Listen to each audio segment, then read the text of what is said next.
Hi. So Ghana started its AFCON journey with a painful 1-0 defeat in a game that looked as if the Black Stars would have perhaps gotten at least a draw. What happened? The lessons learned out of that game, what the coach is saying after the game, is pretty what we are going to discuss in the next few minutes. My name is Delale Frankauti, and thank you for watching. So let's get into the game itself. Milo started this particular game with his best 11, I would say, because if you check the squad that he had and the kind of players he paraded in our game, was pretty the one that everybody was expecting him to play. Coming from a friendly game that we played against Algeria, players that stood out in that game were players that were given the opportunity to start this particular game. Our starting 11 was Babaraman on the left side, Jiku and Amate Perrin and Yadom on the right side. Fairly, this is Ghana's best defense, if you ask me. This is looking at the current squad that Milo has. This is the starting 11 or the back four that Milo would always rely on. In the midfield, he played a two-pivot midfield, something that was a bit dynamic. Sometimes it looks like a 4-4-2 or sometimes a 4-2-3-1 formation with Baba Idrisu, Thomas Partey in the middle with Suleimana Kamaldini on the left side of the attack, Andre Ayew in the middle, and Joseph Pencil on the right, with Jordan Ayew up front as our leading striker. Sometimes this same formation becomes dynamic and moves into 4-4-2, where Dede Ayew joins his brother Jordan Ayew up front to make it a 4-4-2 formation. In the first few minutes, one thing about this particular game is that going into this game, a lot of Ghanaians were not sure of the performance the Black Stars will show up. Others literally thought that this is a game that the Moroccans will perhaps walk away or run over the Black Stars.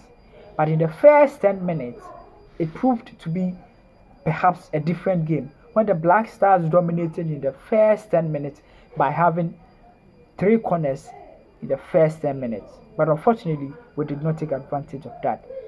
The first 45 minutes was really a typical Milo game where he decides to sit and rely on counter breaks. It pretty worked so much for us when Ghana had a lot of chances on the right side and on the left side. Whenever we are on counter break, whenever the ball gets to Joseph Pencil or whenever the ball gets to Kamaldini, you could clearly tell that this is a team that were relying on counter break and the width of its offensive-minded players. It pretty worked well, but in up front, the biggest challenge was the immobility of Jordan Ayew up front. It was clearly that he was the man who was not in the game in the entire 45 minutes, and he was not involved in almost all the attacks that Ghana made. The reason was so simple. He was struggling to be our target man because the Black Stars were just hitting the ball high up for him and he was struggling to get them.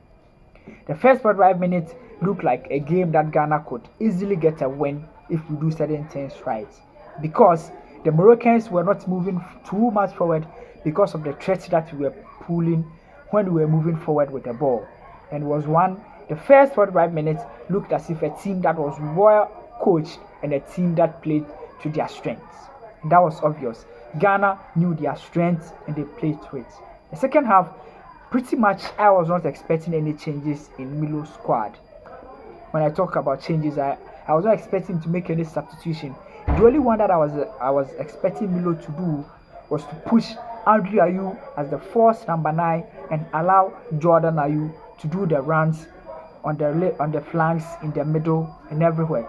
It was because Andre Ayew did a lot of job in the first 45 minutes and he was getting tired. The Andre Ayew we know, when a lot is asked from him, he easily gets tired. And I was expecting Milo as a head coach to rather give him a more goal scoring role, which is something like a false number 9, instead of playing as the number 10 and being the link between the midfield and the attack. But that didn't work. Milo didn't do that. What Milo did was to still keep his shape and defend, rely on counter break, and see probably we can get a goal out of that. That did not work because there was a point in the game when Ghana had a lot of counter breaks. The ball gets to Joseph Pencil. When the ball gets to Kamaldeen Sulemana, they run all up, high up the pitch, and there's nobody to provide them support. At that point, you could clearly tell that Milo men were tired. What the Moroccans were doing, that after the 40th, after the 70th minute, they were showing respect to the Black Stars. They now realized that this is not the team that we thought we could easily beat them. And at that point, I was expecting Milo to make a change. But Milo still kept his shape, kept the team until we conceded in the 80th minute. And when we conceded a goal that I believe could have easily been avoided. But the reason and why we consider this goal is because we have a midfielder in the person of Thomas Partey who is very good with the ball, but when he's defending, he's not one that can give you one that you can trust. In almost all the games or the instances or the incidents that Thomas was involved in the defensive area of the Black Stars, he either committed a foul against us or gave the ball too easily to the opponent, and that was a problem in the middle. And if you watch the goal that we conceded, the ball slightly touched his leg and rebounds on the opponent, and they scored the goal. In the end, Ghana lost to perhaps a team that was better on paper, but on the pitch it was pretty a balanced game for everybody, and was a game that anybody in that match would have won, but just a little moment that decided this particular game. So let's look at what worked, what went wrong, the few lessons that we are going to learn as we move forward into our next game. First of all, I think Milo's back four is one that he can trust now. We were not bad defensively. We were not plus A, we were not 100%, but we were slightly solid at the back. The Moroccans did not easily break into our defense. But one thing that we need to start working on is Andy Yadom's ability to move forward and support the attack. He was not moving forward too much. Another thing that we also need to start working on our defense is the ability to play from the back. We have the quality, nobody can tell me that. But what we lack is the confidence to push the ball forward, the confidence to play from the back. Hitting the ball all the way from the back to the attack is one that is not working for us, especially if you are going to have Jordan Ayew, Andre Ayew or Jordan Ayew as our number 9. These are not players that are good in the air. These are not players that can challenge for the ball, unless we are playing Benjamin Tete, who is bulky and have a strong ability to hold up play. If not, starting from the back is what I would prefer that Ghana should do when we are moving forward. That will be the best option for us. Starting from the back, having the confidence to possess the ball, put passes together and strike away from, and start from the back, get the midfielders to come for the ball and build that from the back. That is what I think Milo should let his boys start working on. And also Walakot. Jojo Walakot is our goalkeeper. But one thing that I have realized about him is that his ball distribution is not the best. When the ball gets to him, he hits it so high up the pitch and goes always to the opponent.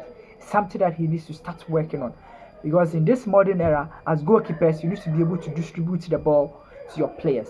But for Walakot, he just hits it pole to pole, and is one that Ghana needs to start paying attention to. In the midfield, not a bad one, but a double pivot of Thomas Partey sitting behind is not helping us. You get the best out of Thomas Partey when you push him forward into the offensive area instead of more of a defensive approach. In that game, I understand, because we played against a Moroccan side that looks more offensive.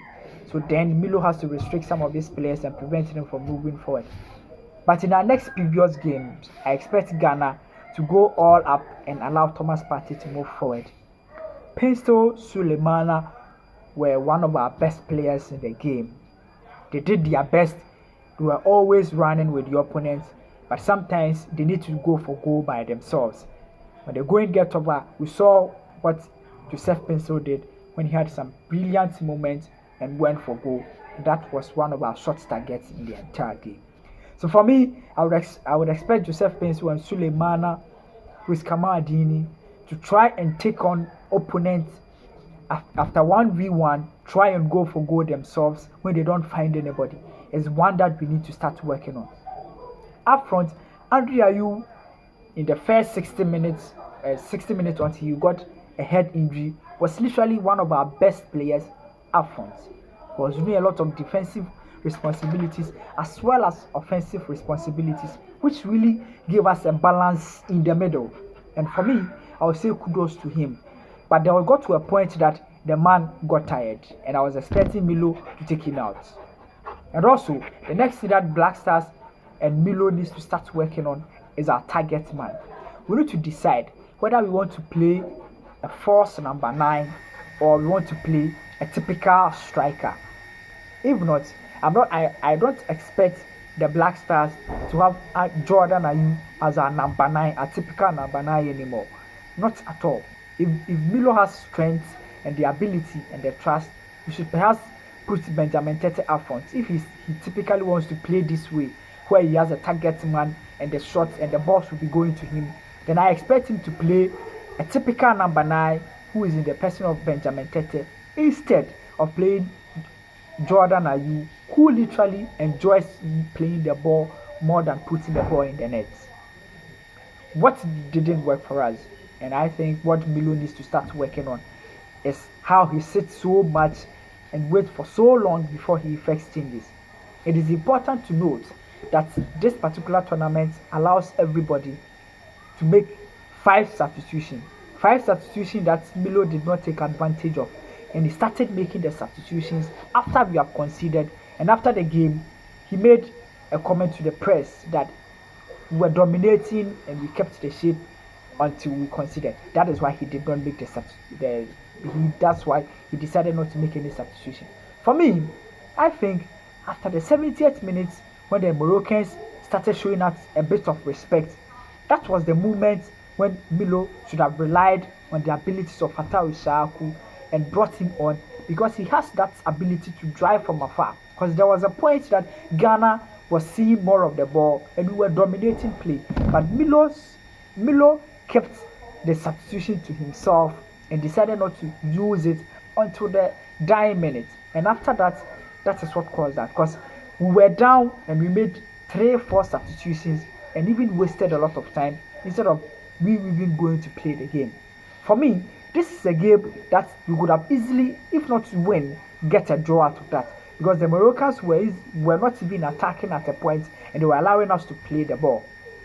What I think Milo should have done was made a lot of substitutions in the early minutes. Perhaps after the 70th minute, when he realized that some of the boys were tired, Milo should have made a sub. Unfortunately for us, he kept it to himself and he didn't. A typical of Milo is one man who struggles to make substitutions and he likes to keep his shape, which is very important. You keep your shape, but when the going gets tougher, you have to rely on the abilities of the players on the bench. We lost this game from the bench because Milo, at a point, as typical of him, was slightly stubborn, decided to keep the game to himself and prevented any sub. All is not lost, I would say, because we played literally one of the difficult games on paper in our group. Now, next game, we have 2 games to play against Comoros and Gabon. And for me, if we can't beat these 2 teams, then we have no business being in the African Cup of Nations. This is also not the first time that the Black Stars have lost our first game in an African Cup of Nations. And this is not be the last time a team will lose its opening game in any tournament. So for me, it's a lesson for us, a lot of lessons learned in this game, and I'm sure Milo himself has learned a lot from it, that sometimes he needs to make the substitution as quickly as possible and bring his best men when needed. Also, Milo should understand that this is a team that has a lot of midfielders who are good with the ball than a lot of defenders who are good with defending. Milo's strength, the strength of this kind of Black Stars is not our ability to defend, but rather our ability to push the ball forward. And I expect Milo to rely on the strength and the ability of his team, play to his strength, rely on the individual brilliance of these players, and try everything possible to be slightly offensive minded when moving forward. In all, it's not been a bad game for us, because a lot of people who were going into this game expecting Morocco to just dominate from the beginning to the end. But it got to a point the Black Stars literally came up and showed them that we are the Black Stars of Ghana. what we need to start working on is we need to start getting the best out of Thomas Partey. Perhaps push him slightly forward and see that things might work in the next game. All is not lost, I would say, but I believe that going forward, Milo has learned a lot of things, and perhaps in our next few games, we're going to have a lot of different results.